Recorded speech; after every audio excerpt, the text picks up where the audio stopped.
Muitas pessoas me perguntam se pode passar tinta de cabelo na sobrancelha.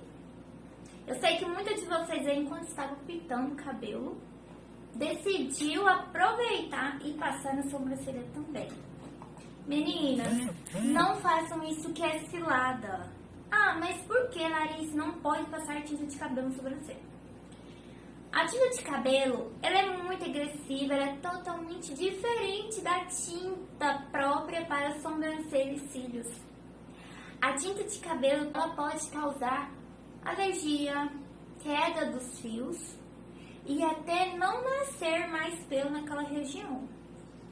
Entendeu, meninas? Mas não se preocupa, meninas, eu tenho a solução aqui pra vocês, que é o produtinho que eu falei no início do vídeo, que é o Reflectocil. Ele é muito utilizado pelos profissionais, design de sobrancelhas e barbeiros. Esse produto não agride as sobrancelhas, ele não agride... Ah, e também esqueci de falar pra vocês que ele é próprio para cílios também.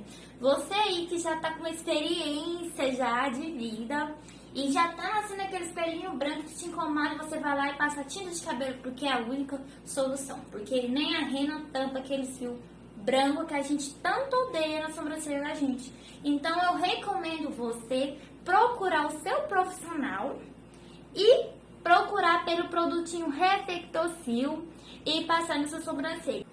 Pessoal, lembrando que esse Reflectocil aqui, ele serve tanto para homem quanto para mulher, tá bom?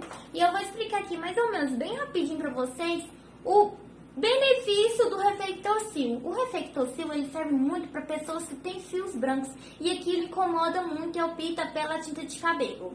Mas, gente, não usa mais tinta de cabelo na sobrancelha. Procure seu profissional de confiança, converse com ele sobre o produto, que ele vai entrar em procedimento na sua sobrancelha com esse produto, tá bom? E lembrando que tem vários tipos de cor dele, tá? Eu uso o 3 porque eu acho melhor, combina com todos os tons de pele.